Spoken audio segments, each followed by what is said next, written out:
O burro voltou pela trilha como se tivesse sido puxado por uma corda invisível, as patas fincando a lama com uma precisão antiga. Ele trazia algo que não pertencia àquela encosta, uma caixa de metal grande o suficiente para desafiar a cabeça de qualquer pessoa que considerasse carregá-la sozinha. Bramble empurrou a caixa com a testa quando chegou à frente da cabana fatigado, os flancos arqueados como se tivesse carregado o peso do vento. Mara observou sem pressa, mas os olhos varejavam a forma do objeto com uma atenção geométrica, como quem lê um mapa. No instante em que a coberta de metal apareceu entre os troncos das árvores, a montanha pareceu prender a respiração. Não foi apenas o silêncio comum de fim de tarde, aquele em que até mesmo o vento se dá descanso. Foi outra coisa, mais densa e obrigatória.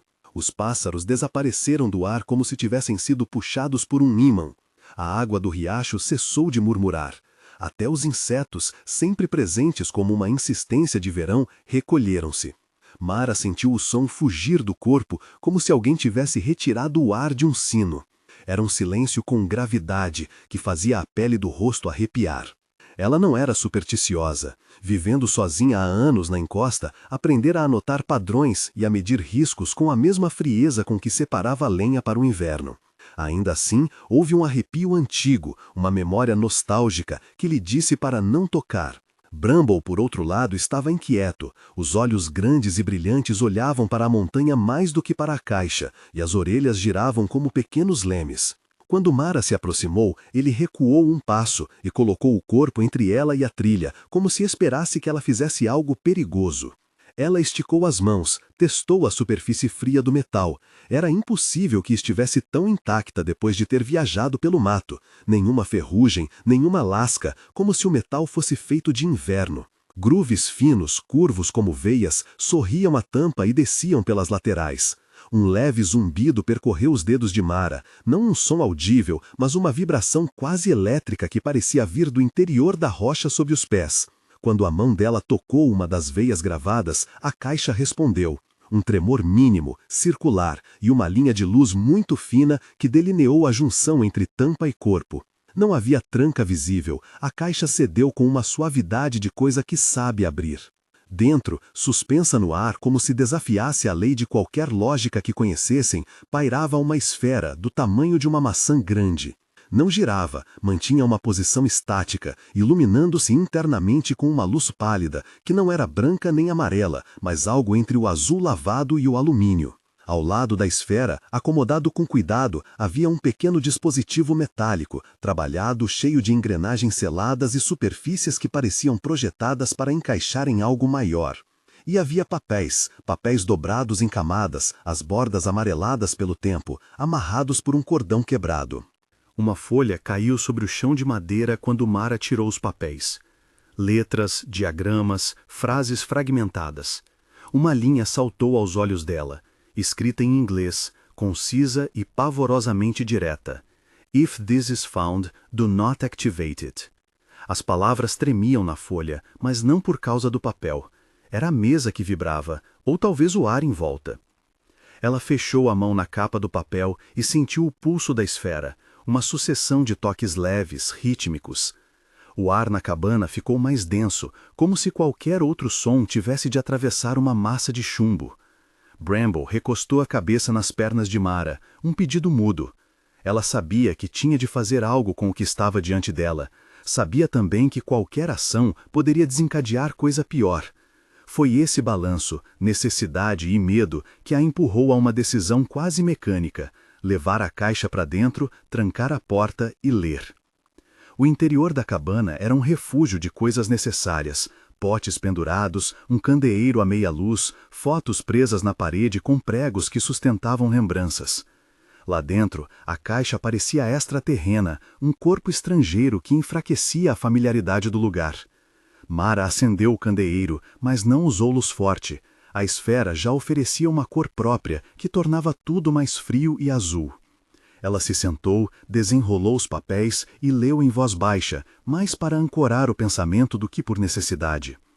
Os diagramas eram rudes, feitos à mão, cortes de montanha, camadas de rocha, um ponto marcado nas profundezas com pequenas setas que saíam como nervuras. Havia palavras riscadas, notas escritas de lado.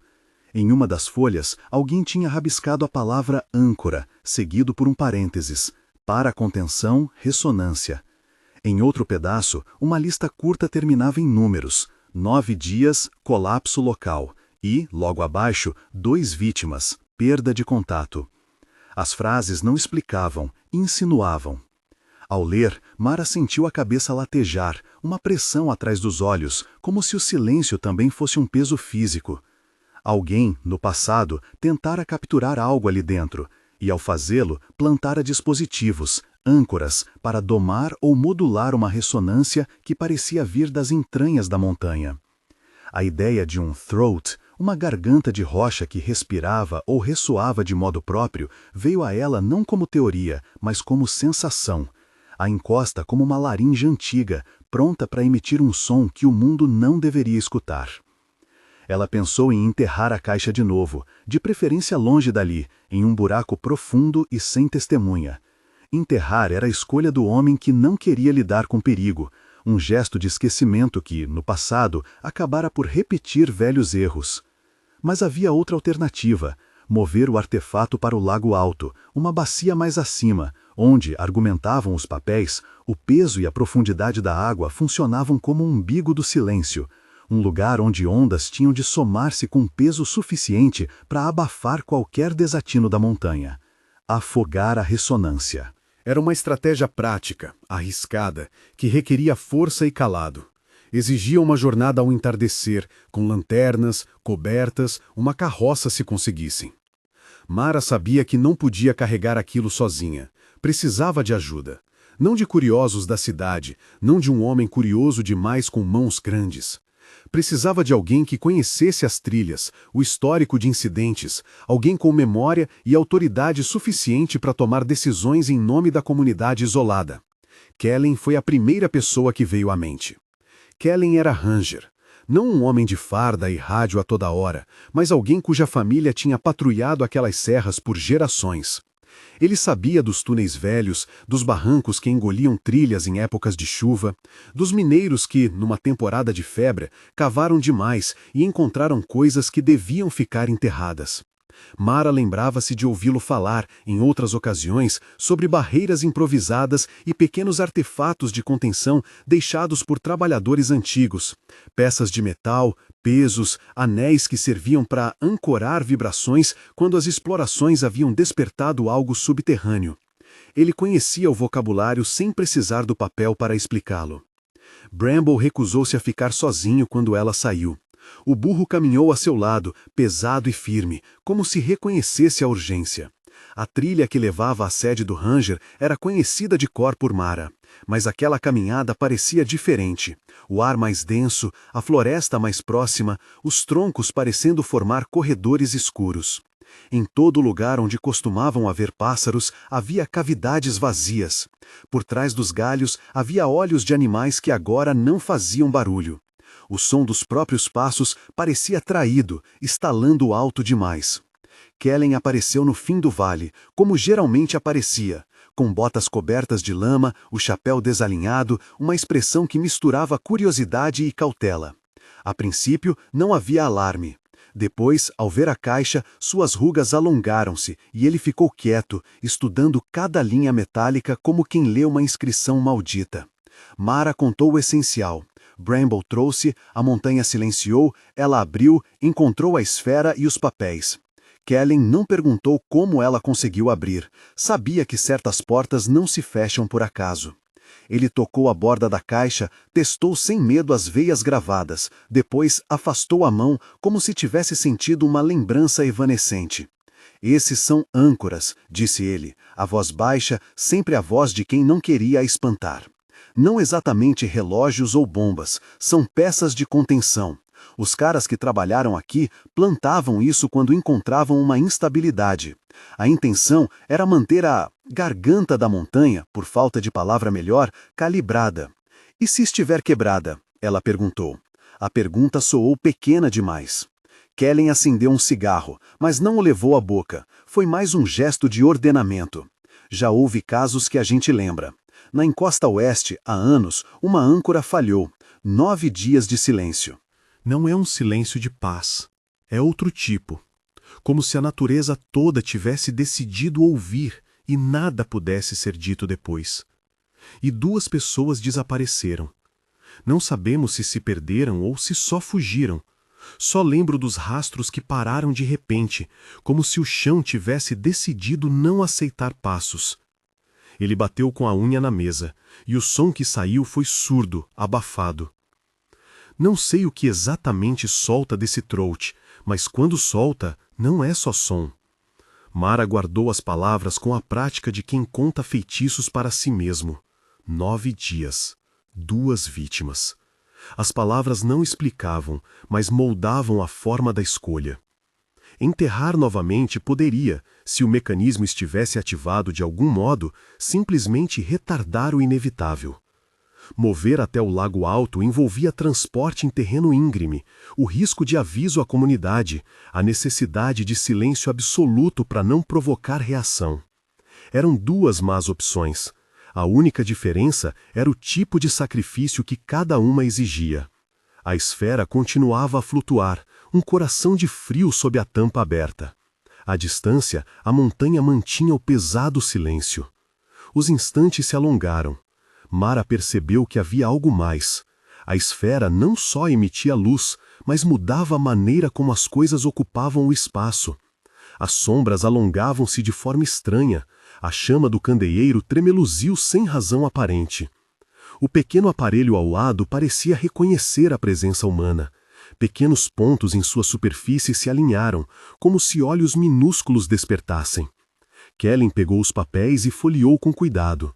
Havia anotações de mãos diversas, datas cruzadas, um nome repetido que se destacava nas margens. Rahan. Um homem? Uma estação? Um caveiro? Rahan cavou aqui, murmurou Kellen. Naqueles anos, as pessoas escavavam para achar minerais.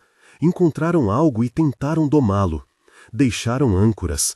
Alguém escreveu "Do not activate" em inglês. Isso me diz 2 coisas. Ou veio de fora, ou alguém que falava inglês tentou conter para o próximo que encontrasse.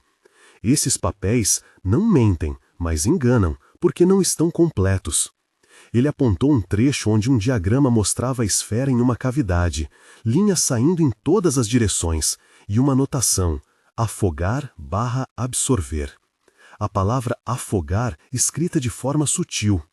Água, disse Mara sem conseguir evitar o tom de pergunta. Kellen assentiu. O lago alto foi pensado, em alguns registros, como um lugar onde o som poderia ser dissipado. Não é só o peso da água, é a pressão, o abafamento. A água aceita o som e o leva para baixo, espalha. É uma esperança, não uma certeza. Eles discutiram logística. A tarde caía e com ela uma cor magenta na neve das partes altas. O plano precisava ser executado em segredo, aldeias próximas ainda não deviam saber, para evitar pânico e gente curiosa subindo a trilha. A hora ideal era o crepúsculo, luz suficiente para ver o caminho, pouca gente nas estradas. A carroça da aldeia estava velha, mas teria força suficiente se conseguissem fazer as juntas. Kellen conhecia um atalho, por onde a madeira antiga podia suportar peso. Mara pensou no suor que teria de suar para amarrar a caixa, no esforço de empurrar Bramble por caminhos que conhecia melhor que ninguém. Era um esforço de confiança. Confiar em Kellen, confiar em Bramble, confiar numa teoria de papéis amarelados que podiam ser tanto mapa quanto armadilha. Ao voltar para a cabana para recolher cobertores e cordas, Mara olhou uma última vez para a esfera. Havia algo nela além de luz, um pulso, um ritmo que parecia sincronizar com o próprio coração dela. Talvez fosse sugestão, talvez fosse o silêncio que amplificava tudo. Ela tocou, outra vez, a superfície fria da caixa. Sentiu uma vibração mais forte, como se algo no interior questionasse a presença humana. A tampa, ainda aberta, projetava uma sombra que parecia crescer e recuar. Bramble relinchou sem barulho, um gesto que era mais um movimento do corpo do que som. Lá fora, a encosta permaneceu muda, mas a sensação de ser observado aumentou. Não havia olhos visíveis, apenas a consciência pesada do lugar. Mara empacotou o que podia, cordas, mantas grossas, facões. Kellen trouxe uma lona e um arnês feito de correntes velhas, testadas para não ceder. Discutiram como amarrar a esfera sem tocar nela diretamente. O aparelho lateral tinha encaixes, como se fosse uma chave para algo, mas as anotações deixavam claro: Do not activate. Havia, entre as margens dos papéis, uma alternativa sugestionada em risco, escrita em letra trêmula: Seal, Drown, Isolate. Selação, afogamento, isolamento. O ouvido de Mara captou a palavra drown com a mesma sensação de navalha. Havia, porém, outra preocupação não escrita. Quanto tempo antes de algo perceber que a caixa havia sido removida do lugar onde fora plantada? Os âncoras, se eram conjuntos, podiam reagir com frequência e comunicação subterrânea. A ideia de uma rede de resposta, uma sintonia feita de pedra, somou-se ao medo de mover aquilo em peça. Ao mesmo tempo, a permanência na cozinha da cabana também tinha suas ameaças. Cada hora aumentava o risco. Era a decisão que não aceitava a indecisão. Mara e Kellen decidiram levar ao lago alto. O plano exigia silêncio, velocidade e força. Trouxeram cobertores, por quão toscos e antiquados, para isolar a esfera do contato direto. Prepararam um arnês improvisado ao redor da caixa, testaram com pedras pesadas antes de envolver a tampa. Bramble iria puxar a carroça, com Mara guiando e Kellen a reboque para ajustar as correias. Concordaram em não acender lanternas no caminho, a menos que estritamente necessário. Olhos na trilha poderiam ver chamas à distância. Usariam lâmpadas de baixa intensidade e as cobriram com tecido para que a luz não se espalhasse. Antes de partir, Mara pegou o papel com a frase em inglês. A frase bateu como um sinete. If this is found, do not activate. Ela respirou e guardou o papel no bolso mais interno. Não porque acreditasse que alguém ali ativaria conscientemente, mas porque palavras têm força, sobretudo quando são advertências deixadas por mãos que já conheceram o preço da curiosidade.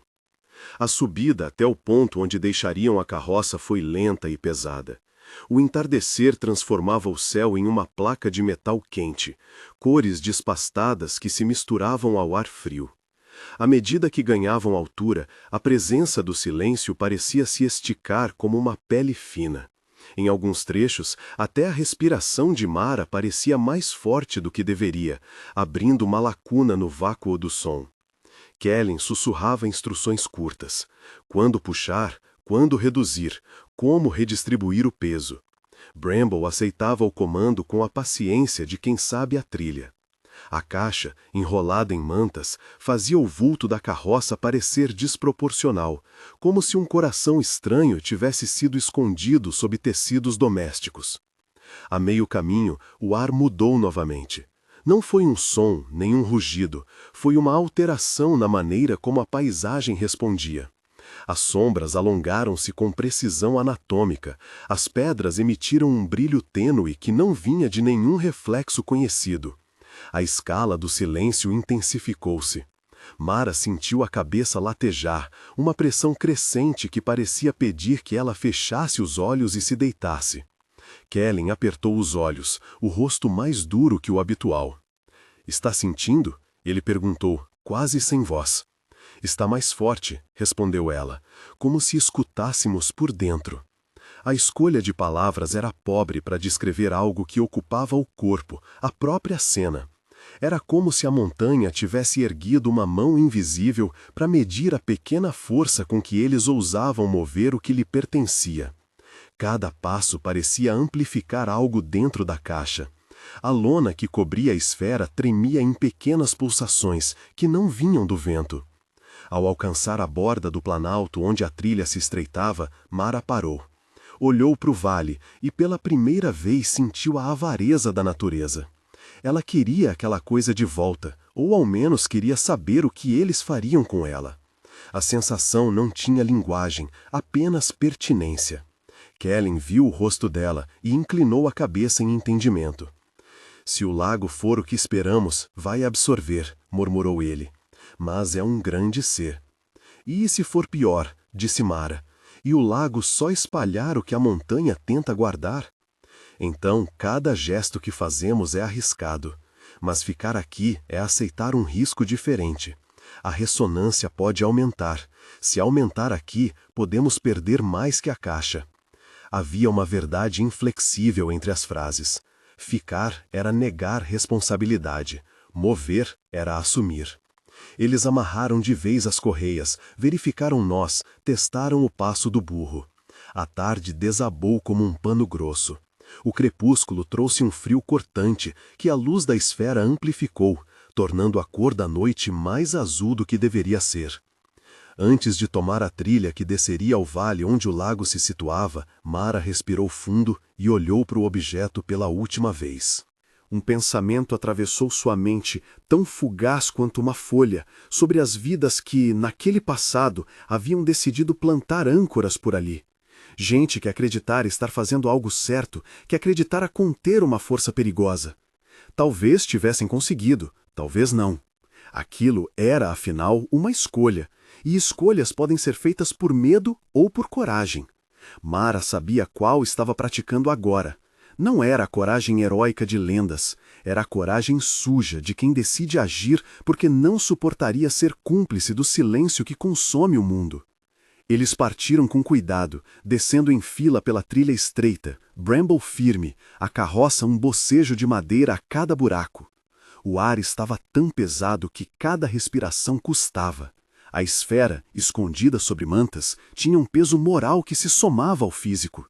Em algum ponto da descida, um dos nós estalou, um som seco demais para o silêncio, e por um segundo o mundo inteiro pareceu escutar uma nota única que saíra de dentro da caixa e que não pertencia à natureza.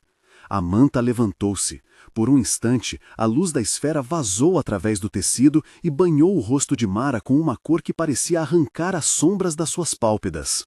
Ela piscou, e quando a manta caiu de novo, o ar pareceu mais denso que antes. Kellen não falou, apenas aumentou o passo. Uma ideia repetia-se na cabeça de Mara com insistência. Haviam sido advertidos, por alguém que deixara anotações, por um burro que sabia o caminho, por uma montanha que sabia ouvir. Ainda assim, moviam-se em direção a um lago alto com o que poderia ser um coração mecânico na carroça. A trilha levou-os até o sopé de uma crista de pedra, onde o vento cantava de um jeito estranho. Lá, abriram a carroça e verificaram a caixa novamente. A esfera parecia menos estática agora, não mais flutuando com serenidade, mas fazendo pequenos movimentos como alguém que balança o corpo no escuro. As páginas do caderno guardado ao lado estavam mais úmidas do que lembravam, e a tinta escorrera em algumas linhas.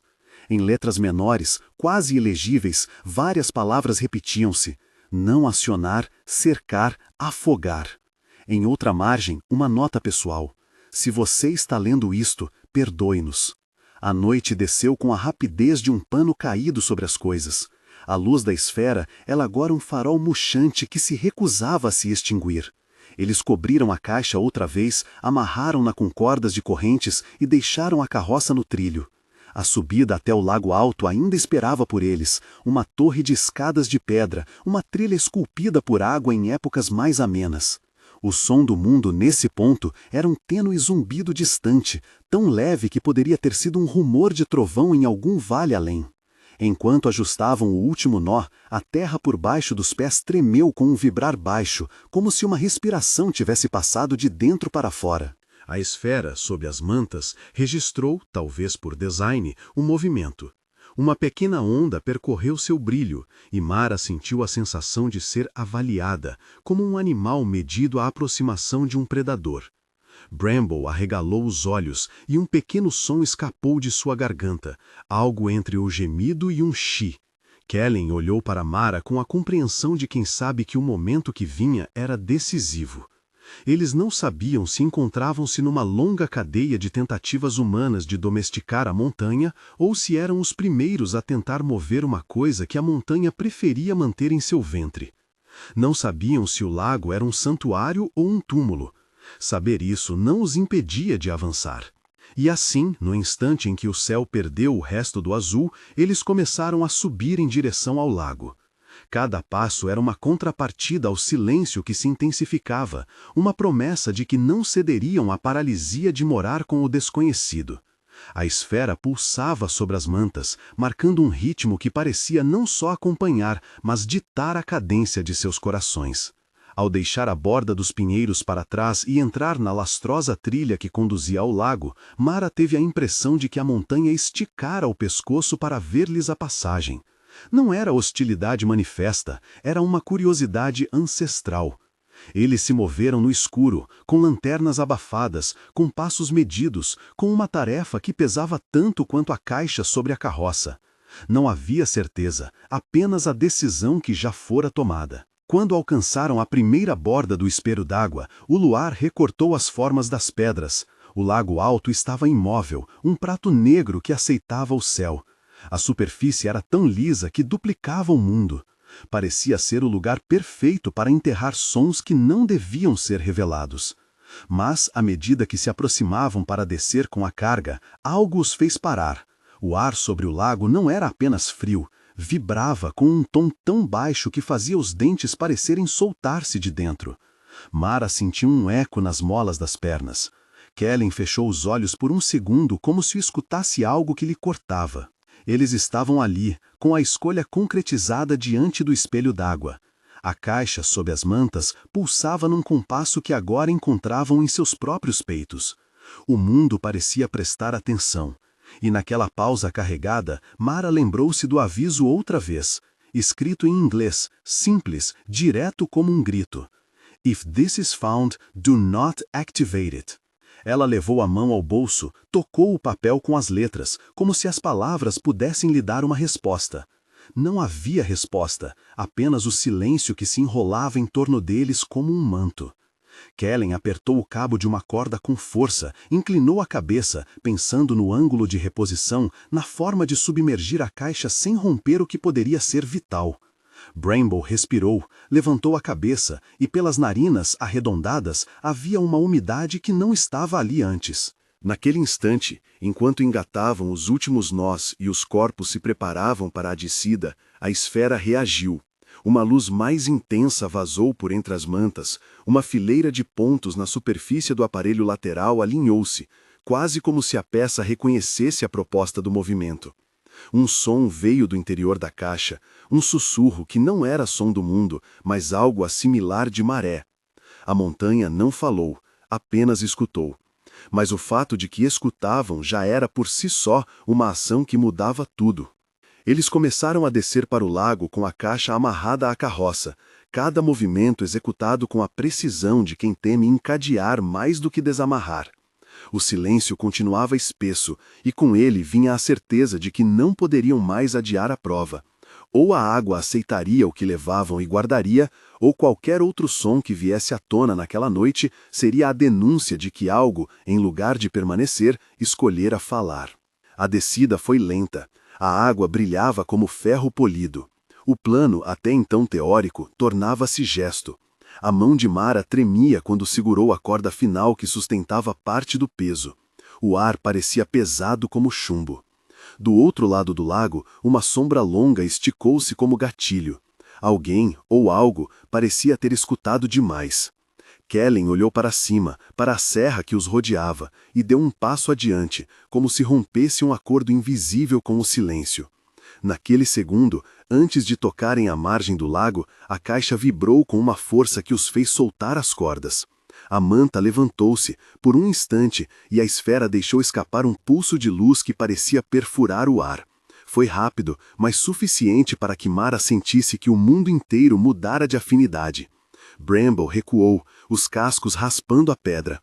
Kellen agarrou a alça com força e, sem dizer palavra, puxou a caixa quase como se arrancasse do próprio ventre da montanha. Eles estavam à beira de um limiar. Levar aquilo adiante significava submergir o desconhecido. Recuar poderia significar não saber. As palavras do documento ainda ecoavam, "Do not activate", mas havia uma outra frase, quase apagada, que sugeria a ação. If found, move to deep water. Mãos que escreveram anteriormente não haviam deixado um consenso, apenas opções. Mara respirou fundo e naquele ar pesado soube por dentro que a noite decidiria por eles. Não por bondade, não por maldade, apenas por lei própria que não precisava de permissão humana. Eles começaram a guiar a caixa até a borda do lago, sabendo que cada centímetro adiante era menos volta possível. A esfera, sob mantas e correntes, pulsava com uma insistência que começava a se tornar orquestra. Quando finalmente pousaram a caixa sobre a água, a superfície aceitou-a como se fosse um fruto pesado. Mas quando tentaram empurrar, o objeto não afundou com facilidade. Havia resistência, e a resistência teve ritmo. A luz escapou por entre os vãos das cordas, feroz e azul. E então, em um gesto final de esforço conjunto, Mara e Kellen empurraram com todo o peso e empurraram até a caixa submergir. O lago aceitou-a, e algo na escuridão respondeu. Não foi um som como outros, foi um rumor que penetrou os ossos, uma vibração que partiu o ar e atravessou a água. A superfície do lago tremeu, pequenas ondas correram para a margem e o ar sacudiu com uma pressão que fez as lanternas tremeluzirem. Bramble protestou, um ruído baixo que não chegou à palavra, e, por um instante, a montanha pareceu recuar, como se soltar o ar que vinha guardando. Eles aguardaram, molhados, com as mãos no cabo das cordas, observando a placa de água que, aos poucos, tornava-se novamente lisa. A esfera desaparecera sob a água negra, o brilho se esmorecera até um ponto quase morto. O silêncio que veio depois não parecia o mesmo de antes. Tinha outra textura, mais fina, quase um tecido polido. Kellen olhou para Mara, os olhos cheios de uma pergunta sem palavras. Foi nesse espaço, entre o último brilho e o retorno do silêncio, que Mara percebeu algo que não se encaixava em nenhum dos papéis amarelados. A montanha não havia parado de escutar.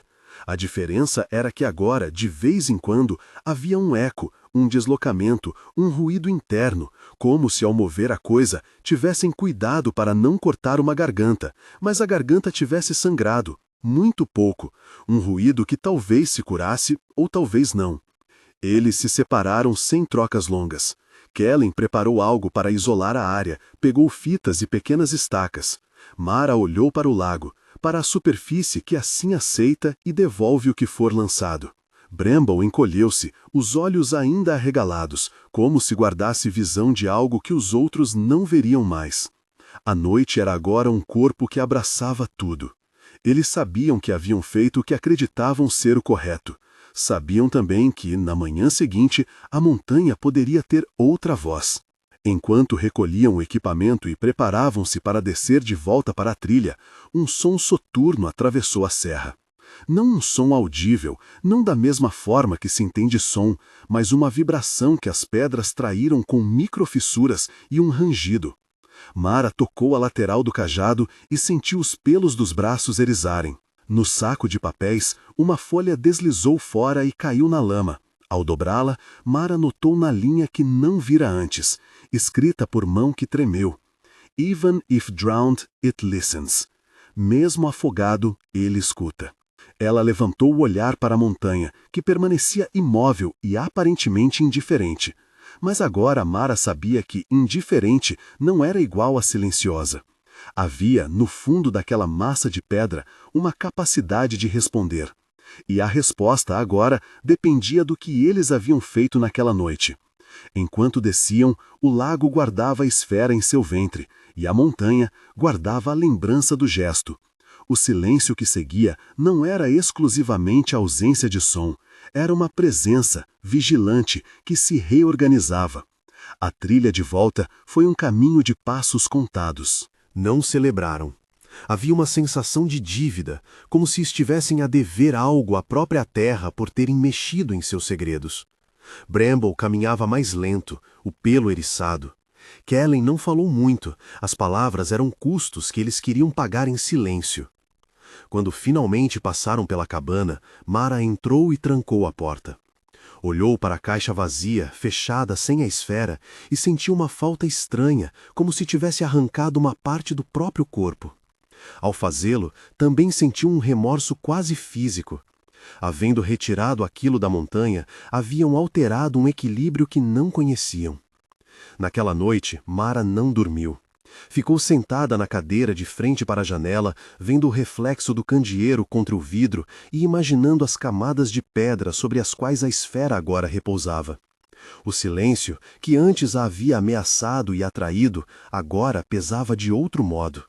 Havia uma expectativa, uma vigilância, como se a montanha tivesse aprendido uma palavra nova, e as montanhas aprendem devagar, por camadas. Quando o primeiro rastro de madrugada atingiu o céu, ela ainda estava acordada, com os papéis sobre a mesa e as notas de Kellen agora dispostas em pilhas organizadas. Havia instruções incompletas, desenhos que faziam mais perguntas que respostas, e a lembrança de um aviso que talvez fosse coragem de quem sabia que não havia proteção absoluta. A decisão de mover a caixa ao lago alto não lhe tirara o peso. Talvez tivesse mudado a natureza do risco, mas não o risco em si. Lá fora, a serra exalava um resfriado úmido que subia pelas ripas da cabana. O mundo parecia o mesmo, mas havia uma diferença tênue que só se reconhece quando se vive o suficiente para notar as sutilezas. Os pássaros voltaram a cantar, mas de forma diferente, com pausas, como se consultassem uma pauta. A água do riacho voltou a murmurar, mas a cadência era outra. Pausas longas entre as gotas, como se o tempo tivesse aprendido a respirar com cautela. Os pássaros cantavam por instantes, depois consultavam o céu e calavam. O mundo retomava seus sons com uma espécie de freio. Mara ficou a ouvir aquelas hesitações e percebeu pela primeira vez que o silêncio tinha memória. Não era apenas ausência, era resposta, lenta, medida, esperando. Na manhã seguinte, a aldeia não soube de nada. Kellen voltou às suas rondas com passos cuidadosos, evitando contar histórias que só aumentariam a curiosidade das pessoas. Mas a notícia sempre acha fendas onde entrar. Uma mulher que veio à cabana para trocar carvão por cordas notou os olhos de Bramble arregalados e perguntou, com a gula das pequenas comunidades, se havia acontecido alguma coisa. Mara sorriu e negou. Preferiu que os passos que falavam da caixa ficassem entre poucas bocas. Segredos pequenos salvam vidas. Pensou nisso, porém, sem certeza se a omissão os preservaria. Os papéis permaneceram na mesa da cozinha, espalhados como mapas de um território que ela só começava a entender. Nos rasgos das anotações, nos números riscados e nas margens onde alguém escrevera impressa, surgiam nomes de minas, de rios que haviam mudado de curso, de homens que haviam dito "não aguento mais" antes de desaparecer. O nome Raham aparecia tantas vezes que passou a ser figura nas margens de seus pensamentos. Um homem ou uma máquina de escavar, uma reputação, Mara não distinguia direito. Kellen falava de Raham com a voz de quem conhece mais olhares de pedra do que documentos.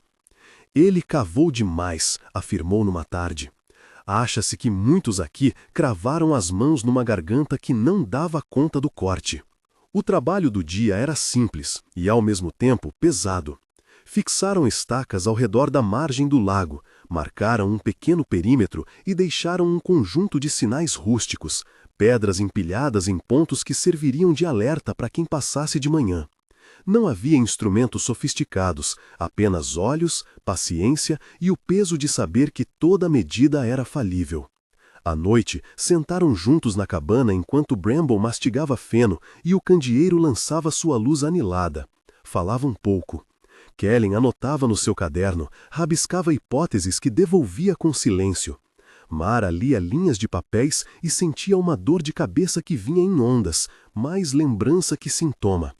Era uma sensação antiga de quem encosta a face numa pedra quente. O mundo parecia aguardar uma voz.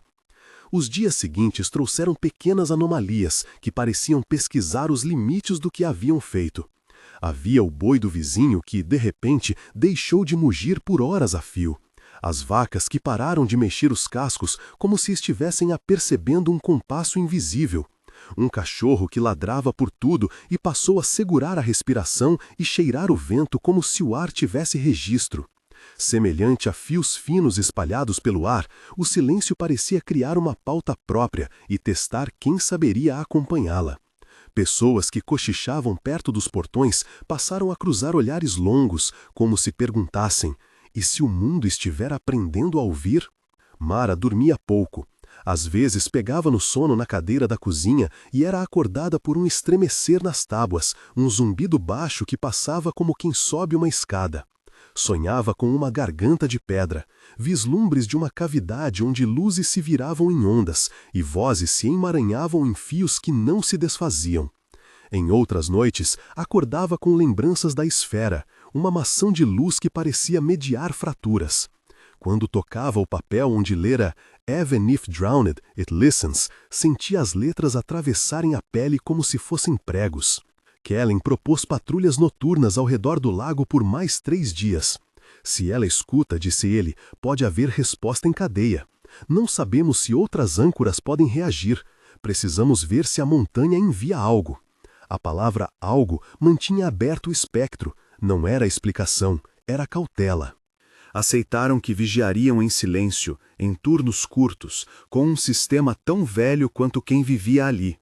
Um homem em cada ponto alto, sinais por lanterna coberta e comunicação apenas quando fosse imprescindível. Na terceira noite, o lago deu a primeira resposta, que não se conteve num rumor. Estavam em suas posições. Kellen numa saliência de pedra, Mara numa formação menor com visão direta da margem, Bramble amarrado e inquieto. O ar era de vidro. Mara sentiu a pele dos braços tremer, não de frio, mas por outro motivo. O solo sob seus pés dava uma vibração difusa, como se uma mão gigante passasse de leve sobre uma tábua. Era uma pulsação que vinha de muito fundo. Olhos humanos tendem a transformar pulsações em sentido. Ela procurou por algo reconhecível. Viu então sobre a superfície do lago círculos concêntricos que nasciam sem vento e corriam em direção à margem como se uma pedra enorme tivesse sido largada no centro do espelho. O primeiro anel trouxe com ele uma luminescência fraca, um azul metálico que parecia vir debaixo da água. "Está vendo?", sussurrou Kellen, a voz tão baixa que poderia ter sido parte do arrulho das folhas. Mara assentiu. A luz se aprumou, como se quartos de aço dentro do lago tivessem sido acesos por passagem de corrente. A água não borbulhava, só pulsava, e as pulsações vinham em padrões. 3 curtas, uma longa. 2 rápidas, uma pausa longa. Depois, silêncio. Mas não a mesmo de antes. Era um silêncio que agora trazia ritmo, um desenho acústico que não precisava de ouvidos para existir. Bramble encolheu-se e encostou a cabeça nas patas dianteiras, olhos úmidos e grandes. Ao amanhecer, encontraram na margem do lago algo inesperado. Pequenas esferas brilhantes, como se o mesmo material da esfera maior tivesse se fragmentado em gotas. Estavam aderidas a pedras, como ovos de peixe, e quando as tocaram com a ponta de um pedaço de pau, extinguirem-se com um ruído muito baixo, um sopro sem ar. Kellen guardou uma delas num frasco forrado de lã. "Levo isso para o arquivo", disse ele. "Que os anciões vejam, não para espalhar pânico, apenas para haver testemunho." A notícia do frasco cruzou o vale como rumor. Em parte porque Kellen conhecia o ofício de contar só o necessário, em parte porque havia quem pressentisse que segredos sobrevivem melhor com poucos indícios. Ainda assim, à tarde, um homem da cidade apareceu.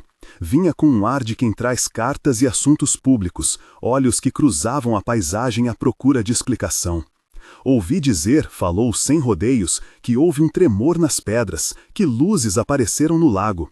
Há quem fale de máquinas, de vereda de garimpo, de perigos." O homem fazia perguntas com a pressa de quem tem medo de perder a coisa que sustenta sua vida. Mara respondeu, de forma breve: "Houve um acidente, tomaremos medidas." E o homem foi embora, um pouco aliviado. Kellen apertou o queixo e disse: "Se for para o jornal, somos forçados a agir com olhos da cidade. Não precisamos disso agora." O perigo de chamar atenção para o lago era óbvio. Curiosos, mais escavações, tentativas. Mas também havia a verdade de que ficar em silêncio demanda vigilância que beira a fé. Os dias que se seguiram mostraram uma nova propriedade do que tinham feito. O lago, por vezes, exalava sons que eram como notas muito baixas, quase abaixo do mundo humano. Às vezes pareciam se responder com pequenos estalos de rochas nas encostas, como se a montanha e a água tivessem combinado um diálogo. Na quinta noite, Mara ouviu algo mais perto. Uma sequência de vibrações que se parecia com passos, mas passos que não tocavam a terra, passos que atravessavam camadas. Era como se algo tivesse decidido deslocar-se internamente. O ar encheu-se de uma tensão que se alojou nas mandíbulas, como se forçasse a macela a apertar-se. Sentados na cabana, Kellen e Mara discutiram medidas a longo prazo. Precisamos de registros, disse ela, de marcas, de mapas e de mais gente que saiba o que procurar. Kellen concordou, mas sua face fechou-se. Também precisamos saber se há outros pontos, perguntou. Se outras âncoras foram plantadas. Se sim, mover uma só pode ser mensurar um novo risco. O que se afoga num lugar pode acordar em outro. A conversa foi interrompida por um som longo e agoniante que veio da encosta, um ruído que não era vento nem rocha, mas uma vibração que parecia atravessar o ar em camadas. As janelas tremeram. Bramble ergueu-se de repente e pela primeira vez relinchou um som que era pequeno, quase humano na aflição. Mara sentiu o coração gelar. Kellen pegou a lanterna e saiu sem pedir nada. Ela o seguiu, porque parte do que se enfrenta melhor com companhia e porque o que se omite em risco pode tornar-se arrependimento. Subiram até a borda mais alta, onde as pedras formavam um anfiteatro natural. Daqui, a vista do lago era inteira e a montanha desenhava uma boca escura ao longe. Aquela noite, a boca emitiu algo diferente, um tom prolongado, um uivo que não era animal e não era humano, que atravessava a garganta da encosta como se o próprio monte tivesse engolido um trovão e o estivesse devolvendo saturado de memória. O som não tinha começo nem fim, era linha contínua que fazia vibrar ossos e unha. Mara colocava as mãos sobre os ouvidos, mas era inútil, a vibração invadia por dentro. Kellen apoiou as palmas na pedra como quem procura respaldo. Não é só lá de baixo, disse ele com voz que vacilava. Está por toda parte. Quando terminou, o ar pareceu mais velho. As estrelas no céu tremulavam como se soubessem de um segredo que não podiam contar. Desceram em silêncio. A trilha parecia menor, cinzelada de medo. Na cabana, Mara pegou o frasco com a amostra da margem e notou algo que não vira antes. A esfera pequena, que antes parecia um fragmento inédito, agora tinha minúsculos sulcos que formavam uma dança geométrica. Não eram marcas naturais. Havia intenção numa escrita que não decifravam. As noites seguintes trouxeram uma nova cadência. A montanha resmungava em intervalos, o lago respondia com ondas curtas e as coisas vivas se ajustavam. Galinhas passaram a reunir-se em silêncio e a olhar para as sombras. Os meninos da aldeia passaram a evitar brincar perto do vale. As vozes, em público, se tornaram curtas e medidas. A atenção coletiva, quando se concentra assim, funciona como dispositivo. Ela registra, ela espera, ela prepara. Em certo ponto, receberam uma carta, escrita à mão e selada com cera. O remetente assinava apenas com um sobrenome antigo, Hahan. Era breve. Reconhecia o erro, pedia perdão, advertia para não despertar mais do que era necessário. Havia uma instrução singular. Se algo se movesse de modo irregular, escreveu Hahan, sigam para o alto da serra, onde o som se torna visível. Mara segurou a carta com mãos que tremiam ligeiramente. Havia ali a sensação de que uma geração anterior havia cruzado o mesmo limiar e que as instruções eram parte de um código de sobrevivência. Decidiram acatar. Na manhã seguinte, subiram a crista mais alta do setor, um lugar onde, segundo as cartas, a geografia fazia o som manifestar-se em ondas de ar visíveis, nuvens finas que se formavam quando a terra vibrava. Passaram dias observando, medindo com o corpo, com pedras lançadas para medir eco, com olhos que procuravam repetições. E umas noites depois, testemunharam o que Hahan advertira. Quando a montanha ressoou, finas nuvens de vapor se ergueram de fissuras na rocha, traçando linhas no ar como alfabetos temporários. Eram formas que não se mantinham estáveis, pareciam mais como notas escritas no ar do que como fenômenos climatológicos. A partir daquela visão, algo mudou na maneira como Mara via o que haviam feito. Não era apenas o lago que aceitara a esfera, era a própria montanha que tentava comunicar-se por meios que antes não imaginara. E se a montanha podia responder, o que teriam de escutar além de ruídos e movimentos? Perguntas simples, respostas incertas. Uma tarde, quando o céu estava baixo e carregado, Kellen chegou com um rosto branco. Há rastros novos, disse ele, não humanos, marcas de pedra estilhaçada, como se algo tivesse saído de dentro e pisado para fora, e uma trilha de migalhas, de pontos luminosos.